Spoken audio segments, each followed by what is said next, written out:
السلام علیکم ورحمۃ اللہ وبرکاتہ۔ الحمد للہ رب العالمین والصلاة والسلام علی سید المرسلین نبینا محمد وعلی آلہ وصحبہ اجمعین، اما بعد۔ محترم معزز ساتھیو، نبی کریم صلی اللہ علیہ وسلم کی اتباع، آپ کی اطاعت، پیروی، آپ کا حکم ماننا، جن چیزوں سے آپ نے روکا ان سے رکنا ہم پر فرض ہے، واجب ہے، ضروری ہے۔ اس میں کسی طرح کی کوئی سستی، کوتاہی ہمیں نہیں کرنی چاہیے۔ اس حوالے سے پچھلے 2 ہفتوں میں کئی قرآنی آیات اور کچھ مختصر واقعات و احادیث کی روشنی میں باتیں آپ کے سامنے آئیں۔ آج اس سلسلے کا یہ آخری بیان ہے۔ آج بھی قرآن مجید کی 1-2 آیات پر ہم ذرا غور و فکر کریں گے۔ اب تک بھی اگر ہم اللہ کے رسول صلی اللہ علیہ وسلم کی اتباع کتنی ضروری ہے نہیں سمجھے ہیں، کم سے کم آج کے درس میں تو ضرور سمجھنے کی کوشش کریں۔ نبی کریم صلی اللہ علیہ وسلم کی اتباع ہمیں کیوں کرنا ہے، پہلے ہی درس میں بتا دیا گیا کہ ان کے ذریعے ہی ہمیں ہدایت ملی۔ اللہ کے فضل و کرم کے بعد انہی کے واسطے سے ہمیں اسلام پہنچا، انہی کے واسطے سے ہم جنت کا راستہ پایا، انہی کے واسطے سے ہم نیکیوں کے راستوں پر چل پڑے۔ میرے بھائیوں، اب اگر ہم اس پر قائم و دائم نہ رہیں، ہر ہمیشہ نبی کریم صلی اللہ علیہ وسلم کی اتباع اور پیروی کو لازم نہ پکڑیں تو پھر بہت بڑے خسارے کا سامنا کرنا پڑے گا۔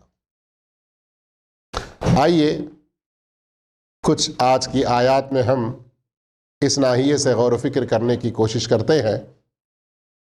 اس سلسلے میں آج کے درس میں پہلی آیت سورۃ النور، آیت نمبر 51 اللہ عز و جل فرماتا ہے: انما كان قول المؤمنین اذا دعوا الى اللہ ورسولہ لیحکم بینہم۔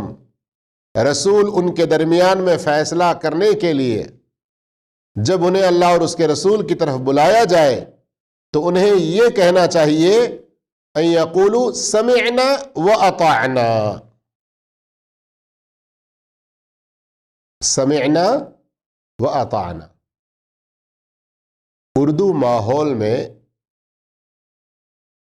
جہاں تھوڑا بہت دین کا شعور ہے، یہ سمعنا و اطعنا کے 2 لفظ تو استعمال ہوتے ہیں بول چال میں، لیکن عملی زندگی میں پھر بھی بڑی کوتاہیاں۔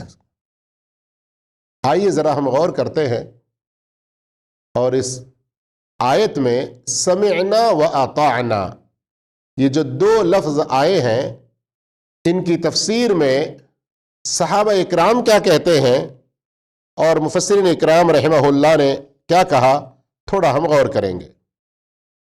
سمعنا کے معنی ہیں ہم نے سنا۔ شیخ ابن عثیمین رحمہ اللہ فرماتے ہیں سمعنا بآذاننا، ہمارے کانوں سے ہم نے سنا، وَأَطَعْنَا بِجَوَارِحِنَا، اور ہمارے اعضائے بدن سے ہم نے اطاعت کی، اس بات کو مان لیا۔ اب ذرا ہماری اپنی زندگیوں پر غور کریں۔ جب اللہ کی اور اللہ کے رسول کی بات آئے، کیا ہم سننے کے لیے فوراً تیار ہوتے ہیں؟ عموماً ہمارے ہاں کیا رواج ہے، ارے ان کا تو بیان یوٹیوب میں ہوگا، بعد میں سن لیں گے۔ دینی باتیں جب ہوتی ہیں، دین کی کوئی بات ہوتی ہے تو بعد میں بھی پوچھیں گے۔ کچھ لوگوں کا ارے ہمیں تو نماز کا پورا طریقہ معلوم ہے، پھر کیا جا کے دین کی بات سننا ہے۔ ایک ایک آدمی کی ایک ایک سوچ کو آپ بیان کرتے جائیں تو بہت ساری ایسی غلط سوچیں لوگوں کی ہیں، اور ہم سب اپنے آپ کو مومن اور مسلمان ہونے کا دعویٰ کرتے ہیں، جبکہ اللہ کا فرمان کیا ہے؟ ان یقولوا سمعنا، نبی کی طرف جب بلایا جائے، اللہ کی طرف جب بلایا جائے، ہماری زندگی میں کسی مسئلے میں کوئی فیصلہ اللہ کے رسول کا سنایا جائے تو اس کو سننے میں تاخیر، اس کو سننے میں دیری اور اس کو سننے میں کچھ ٹال مٹول کرنا، یہ مومن کا شیوا نہیں ہے، یہ مومن کا شیوا نہیں ہے۔ دوسرے لہویات، فضول کام، کھیل کود اور ان جیسی دوسری چیزوں میں کس قدر ہمارا دل لپکتا ہے، کتنا جلد ان کو دیکھنے اور سننے کے لیے ہم حاضر باش ہوتے ہیں۔ ایک طرف ہمارا یہ رویہ، اور اللہ کے رسول کی طرف، اللہ کی طرف بلایا جائے تو اس وقت ہمارا کیا رویہ؟ ہم اپنی زندگیوں کا جائزہ لیں اور اس کو قرآن پر پیش کریں کہ اللہ تو یہ کہہ رہا ہے کہ مومنین کا شیوا یہ ہونا چاہیے کہ فوراً سننے کے لیے آ جائیں۔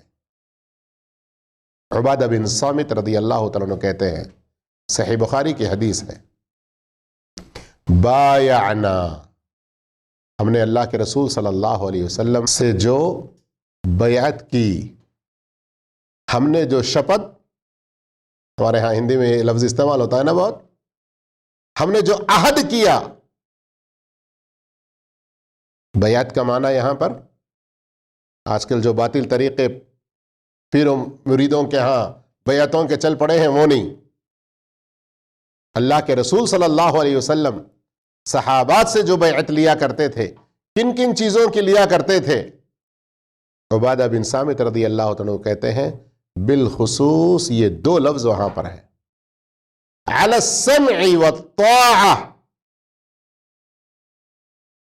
اللہ کے رسول کی بات کو توجہ سے سننا بھی اور اس کو ماننا بھی۔ کب کب، کن حالتوں میں، کس سچویشن میں؟ اللہ اکبر، صحیح بخاری کی حدیث، اللہ اکبر، فرماتے ہیں فی عسرینا و یسرینا، ہم چاہیں تنگی میں رہیں یا خوشحالی میں رہیں، منشتینا و مکرہینا، ہم کو وہ بات پسند آئے یا ناپسند ہو، وَأَثَرَةٍ عَلَيْنَا، کبھی ایسا ہوتا ہے کہ بات اللہ اور اس کے رسول کی ہے، بات اللہ اور اس کے رسول کی ہے، لیکن کہیں کہیں ایسا لگتا ہے میں ابھی اگر مان لیا تو اس کے سامنے میں جھک گیا، ایسا ہوگا، میں اگر مان لیا، اس پر عمل کیا تو وہ میرے سامنے بڑا ہو جائے گا۔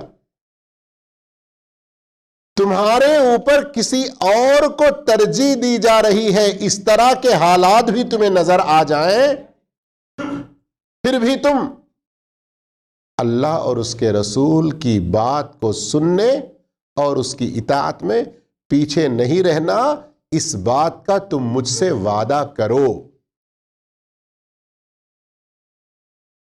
یہ کوئی ایک سے وعدہ لیا جا رہا ہے، یہ ایک سے وعدہ لیا جا رہا ہے، بایعنا، صحابہ نے بیعت کی اس بات پر اور ہم مسلمانوں پر یہ چیز لازم ہے۔ اس لیے میں بار بار کہتا ہوں اپنے درسوں میں، تلگو درس ہوں یا اردو درس ہوں، کہ قرآن کو ہم سمجھ کر پڑھیں، غور و فکر کے ساتھ پڑھیں، رک رک کر آیتوں کے الفاظ کی معانی کو سمجھ کر پڑھیں۔ سمعنا واطعنا، مومنوں کو یہ کہنا چاہیے کہ ہم نے سنا اور اطاعت کیا۔ قرآن ہی میں آپ کئی اور جگہ دیکھیں گے منافقین، یہود اور دوسرے گمراہ لوگوں کے بارے میں مختلف باتیں کہی گئیں۔ وہ سننے کو بھی تیار نہیں ہوتے تھے. اطاعت کیا کرتے؟ کچھ وہ لوگ جو صراحتاً کہتے سمعنا وعصینا، نعوذ باللہ، استغفر اللہ، ہاں بہت سن لیے، بہت سن لیے، کون مانتا تمہاری بات؟ وعصینا، صراحتاً کہہ دیتے کہ ہم نہیں مانتے، ہم نافرمانی کرتے. لیکن کون وہ لوگ؟ مومن نہیں تھے. نبی صلی اللہ علیہ وسلم کے زمانے میں جن لوگوں نے سنی انسنی کی، یا سن کر نافرمانی کی، یا جنہوں نے صراحت سے کہا کہ ہم سنیں گے لیکن مانیں گے نہیں، کون لوگ تھے یہ؟ مومنین نہیں تھے.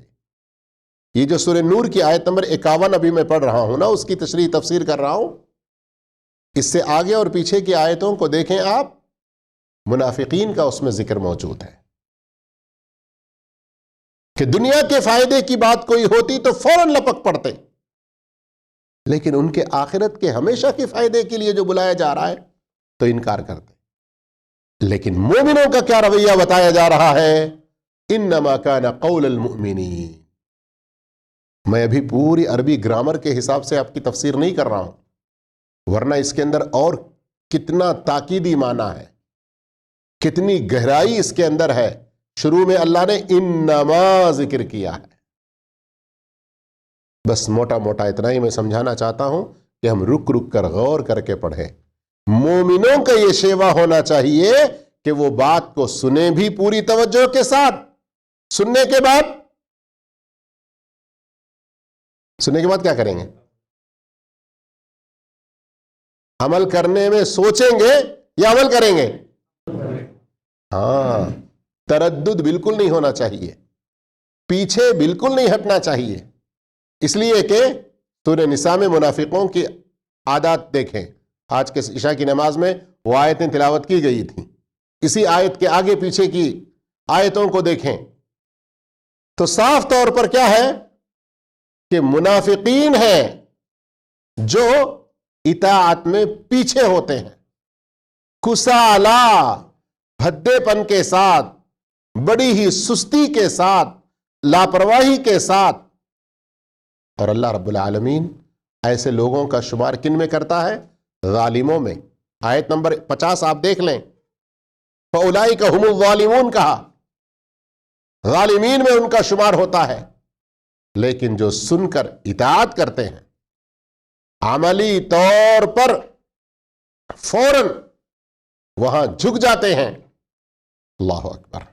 غور کریں اس آیت میں اللہ رب العالمین کتنی بڑی خوشخبری دے رہا ہے، کتنی بڑی خوشخبری دے رہا ہے. فرمایا وَأُولَئِكَ هُمُ الْمُفْلِحُونَ، یہی وہ لوگ ہیں جو فلاح پانے والے ہیں. فلاح ہم سب کو چاہیے نہیں چاہیے؟ چاہیے نہیں چاہیے؟ ہم سب چاہتے ہیں نا کہ کیا ہوں؟ سفل. ہندی میں فلاح، سفل، ہم کامیاب ہو جائیں. فلاح الفوز بالمطلوب، یعنی ہم کو مطلوبہ چیز حاصل ہو جانا، اور جس چیز سے ہم ڈر رہے ہیں وَالنَّجَاةُ مِنَ الْمَرْهُوبِ، جس سے ڈر ہے اس سے نجات پا جانا، یہ ہے کامیابی. اب ہم چاہتے ہیں کامیابی، اللہ کامیابی کے وعدے بھی کر رہا ہے اور ہم چاہتے کامیابی ہے، لیکن کامیابی کی وعدے کس کے لیے ہیں؟ جو کہے سمعنا وَأَطَعْنَا، کہے نہیں صرف، عمل بھی کرے، اطاعت بھی کرے.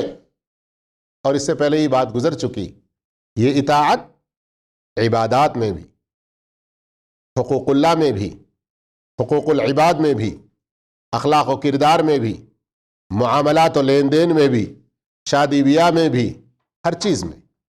یہاں تو مفلحون کہا نا، فلاح پا جائیں گے. اب آئیے، اس میں ہم نے ذرا بھی کوتاہی کی، اس میں ہم تھوڑا بھی پیچھے رہے تو کیا نقصان ہوگا؟ سورہ احزاب آیت نمبر 36 پر غور کریں. اللہ عز و جل فرماتا ہے وَمَا كَانَ لِمُؤْمِنٍ وَلَا مُؤْمِنَةٍ اذا قضى اللہ ورسولہ امرا ان یکون لہم الخیرۃ من امرہم. آیت نمبر 51 سورہ نور ابھی ہم نے پڑھی. وہاں کیا تھا؟ ان یقولوا، مومنوں کا یہ شیوا، مومنوں کو ایسا کہنا چاہیے، مومنوں کو ایسا ہونا چاہیے. اب آیت نمبر 36 سورہ احزاب، مومنوں کو ایسا نہیں ہونا چاہیے. وما کان لمؤمن ولا مؤمنہ، مومن مرد اور مومن عورتوں کو جب اللہ اور اس کے رسول کا کوئی فیصلہ آ جائے، اس فیصلے کے بارے میں ان کا اپنا کوئی اختیار، اپنا ان کا کوئی چوائس باقی نہیں رہتا.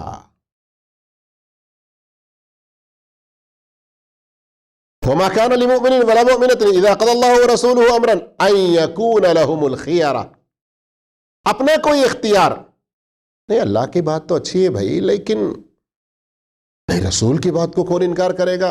مگر یہ اگر مگر لا کر لیکن ویکن کر کے جو ہم راستہ بنا لیتے ہیں اور اطاعت سے پیچھے ہٹ جاتے ہیں، اللہ کے نبی کی بات پر عمل نہیں کرتے، تو مومنین کا یہ شیوا نہیں. پھر آگے اللہ رب العالمین نے فرمایا وَمَن يَعْصِ اللَّهَ وَرَسُولَهُ، جو اللہ کی نافرمانی کرے اور اس کے رسول کی نافرمانی کرے، فَقَدْ ضَلَّ ضَلَالًا مُبِينًا، وہ بہت ہی کھلی گمراہی میں ہے. یہ آیت کس وقت نازل ہوئی پتہ ہے؟ بہت بڑے جاہلانہ رسم و رواج کا خاتمہ کرنے کے لیے یہ آیت نازل ہوئی. اور بدقسمتی سے آج ہم مسلمان اس طرح کے، اس سے ملتے جلتے کئی رسم و رواجوں میں آج پڑے ہوئے ہیں. یہ آیتیں خطبوں میں پڑھی جاتی ہیں، رمضانوں میں تلاوت ہوتی ہیں، کبھی ہم بھی ترجمے سے پڑھ لیتے ہیں، لیکن بس پڑھے سنے گزر گئے. مختصر میں اس واقعے کو ذکر کر دیتا ہوں، بات لمبی نہ ہو جائے. کچھ اور میں نے کہا شروع میں کہ آج ہمارا یہ آخری اس موضوع کا بیان ہوگا.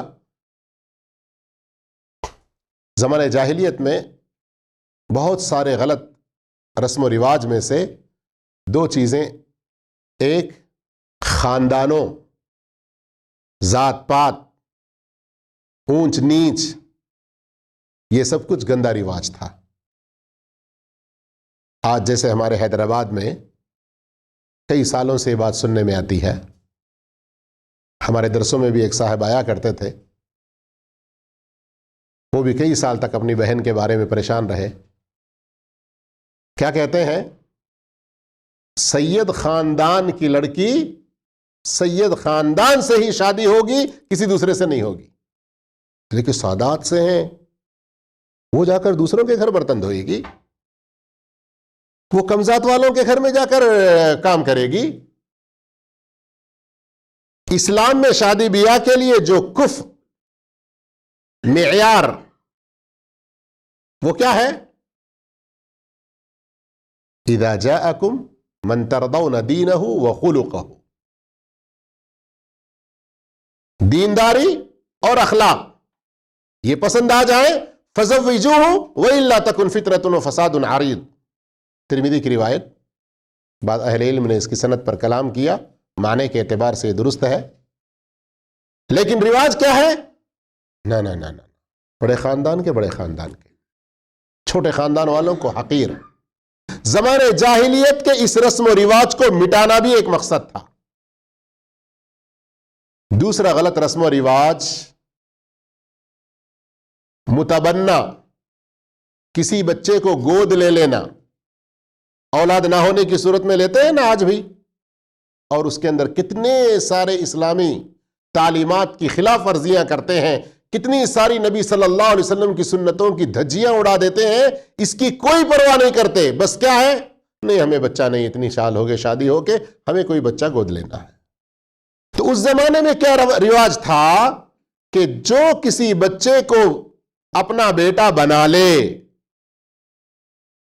اس کے باپ کی طرف نسبت نہیں ہوتی. کدھر نسبت ہوتی؟ جو پال لے رہا ہے. ان دو رسم و رواجوں کا خاتمہ اس میں کیا گیا ہے. اب کیا ہے اور تفصیل؟ کون صحابی، کون خاتون، یہ آپ لوگ تلاش کریں. تھوڑا سا کام آپ کو بھی دینا، ہوم ورک. سب میں بتا دیا تو کیسے؟ قصہ تو سمجھ گئے نا کسی قدر؟ کیا رسم و رواج کو مٹانے کے لیے؟ تو میرے بھائیوں، جب معاشرے کے رسم و رواج کو مٹانے کے لیے جب نفس تیار نہیں ہو رہا ہے، ہمارا دل قبول نہیں کر رہا ہے، اللہ آیتیں اتار کے اس کے وجوب کو بیان کر کے اللہ رب العالمین رسول کی اتباع، رسول کی پیروی کا اس قدر حکم دے رہا ہے. اور آج ہم نمازوں کے بارے میں ہو، داڑھیوں کے بارے میں ہو، ہمارے لباس کے بارے میں ہو، شادی بیاہ کے غلط رسم و رواج کو مٹانے کے بارے میں ہو، کتنی ساری سنتوں کی دھجیاں ہم اڑا رہے ہیں اور کتنی ساری مخالفتیں ہم کر رہے ہیں. ہمیں اس سلسلے میں ڈرنا چاہیے. ہم میں سے ہر آدمی جنت کا شوقین ہے، جنت کو پانے کی تمنا رکھتا ہے، لیکن جنت سے محروم کون ہوتا ہے؟ اور اس حدیث پر غور کیجئے، بھی صحیح بخاری کی حدیث.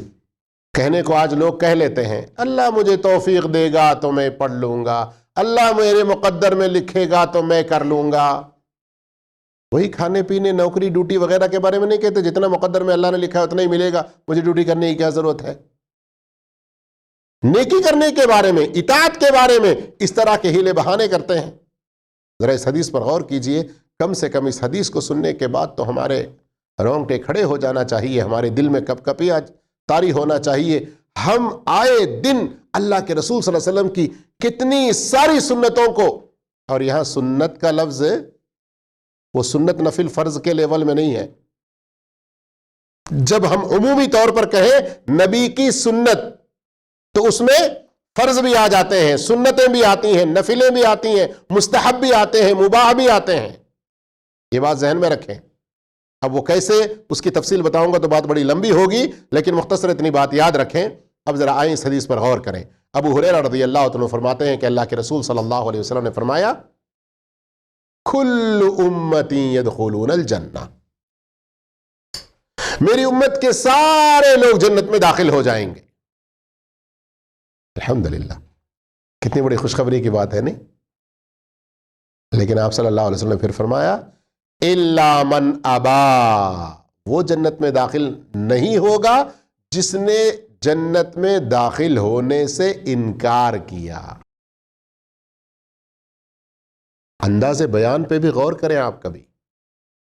آپ صلی اللہ علیہ وسلم نے یہاں اس حدیث کے اندر سب لوگ جنت میں جائیں گے سوائے نماز نہ پڑھنے والے کے، روزہ نہ رکھنے والے کے، داڑھی نہ رکھنے والے کے، فلاں فلاں فلاں فلاں. ایسا نہیں گنایا، ایسا نہیں گنایا. کیا فرمایا؟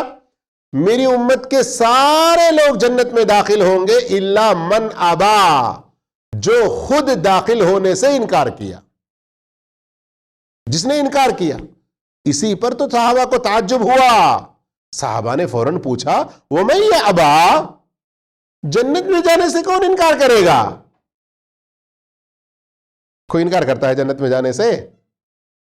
صحابہ کو یہی تعجب ہوا، اس لیے پوچھا انہوں نے اللہ کے رسول صلی اللہ علیہ وسلم کون انکار کرتا ہے جنت میں جانے سے؟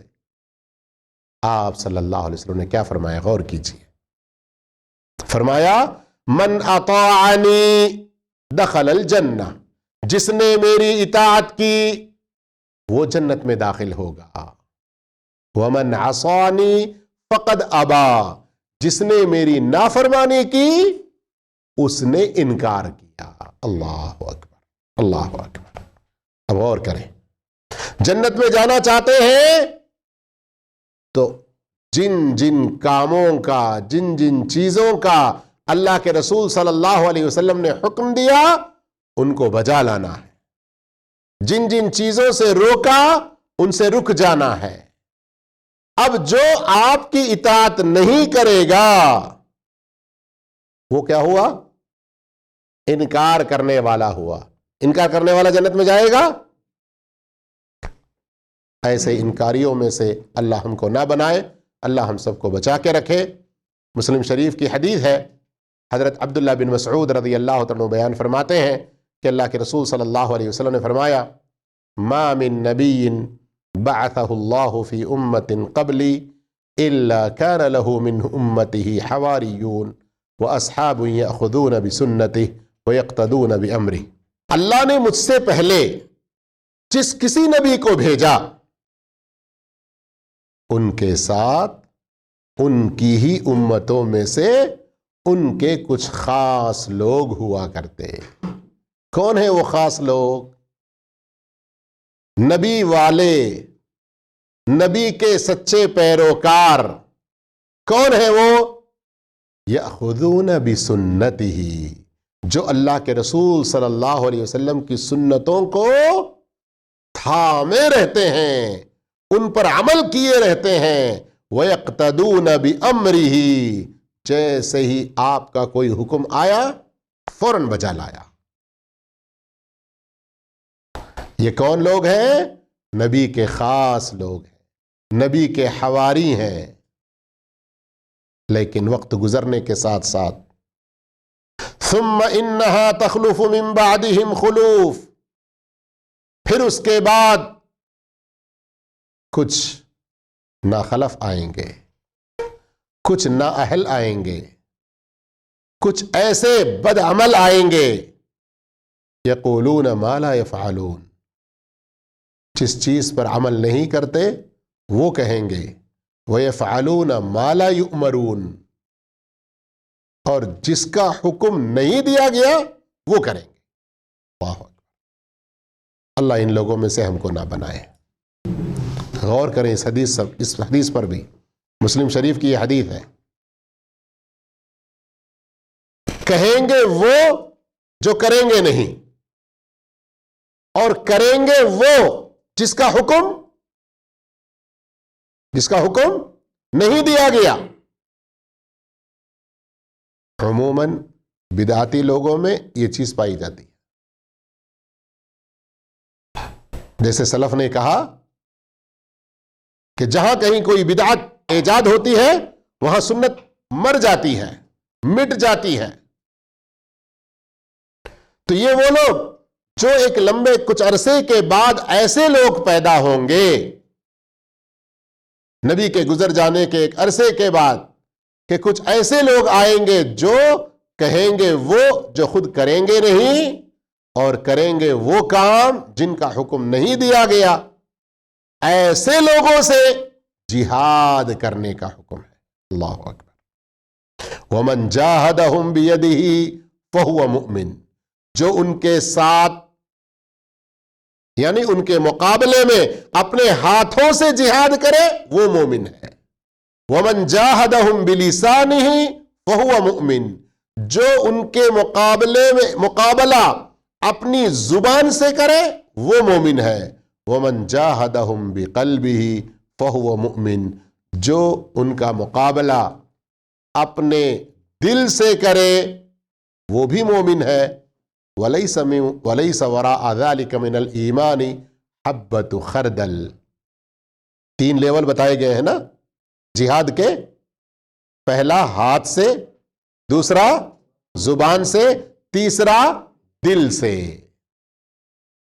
تو یہ آدمی کی اپنی اپنی اس کی جو کیپیسٹی ہے، اس کی جو صلاحیت ہے، سماج میں اس کا جو سٹیٹس ہے، اس اعتبار سے یہ تینوں حکم میں سے کوئی ایک اس پر لاگو ہوگا۔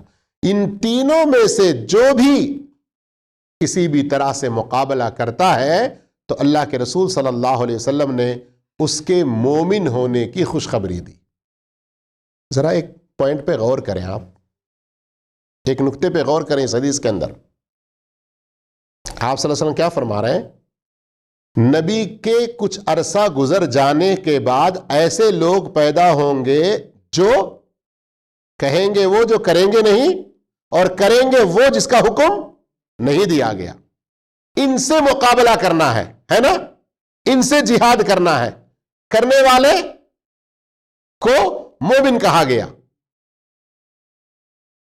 یہ لوگ بدعتی کہیے، یا یہ وہ لوگ جن کے اللہ کے رسول صلی اللہ علیہ وسلم نے نشاندہی فرمائی، ان سے جہاد کرنے کے لیے کہا گیا ہے نا. اب یہ جو آدمی ان سے جہاد کر رہا ہے اس کے بارے میں کہا گیا نا کہ 3 لیول میں سے کسی ایک لیول میں رہ کر جہاد کرے گا تو وہ کیا ہے؟ مومن ہے. تو اب یہ جو مومن ہے کون ہے؟ وہ سنتوں پر عمل کرنے والا یا نہیں؟ زبان کا مومن خالی، نبی کی سچی اتباع پیروی کرنے والا، نہیں تو زبانی خالی دعوے کرنے والا، اتباع کرنے والا. اس لیے کہ یہ لوگ اللہ کے نبی کی اتباع نہیں کر رہے ہیں. تو جو ان کے ساتھ میں جہاد میں لگا ہوا ہے اس کے بارے میں کہا جا رہا ہے کہ وہ مومن ہے.